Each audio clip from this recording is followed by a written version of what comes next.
Rising 29,032 feet above sea level, it is the highest point on our planet, a jagged tooth of limestone and marine fossils piercing the stratosphere. To the west, it is Mount Everest. To the Tibetans, it is Chomolungma, goddess mother of the world.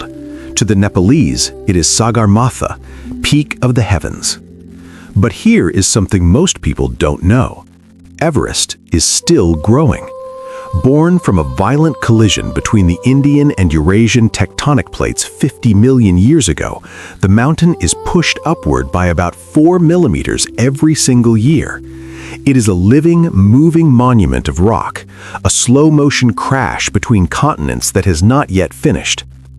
Consider this: the very limestone at the summit was once at the bottom of a prehistoric ocean. When you stand on the peak of Everest, you're technically standing on ancient seafloor that has been thrust 5.5 miles into the sky. But how did we come to discover a mountain that had been there for millions of years? In the mid-19th century, the Great Trigonometrical Survey of India began. It was one of the most ambitious scientific endeavors in history. Because Nepal and Tibet were closed to foreigners due to political tension, surveyors were forbidden from entering the mountains.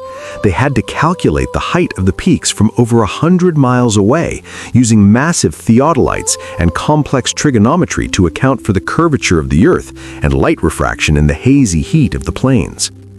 In 1852, a brilliant Indian mathematician named Radhanath Sikdar rushed into the office of the Surveyor General, Andrew Waugh.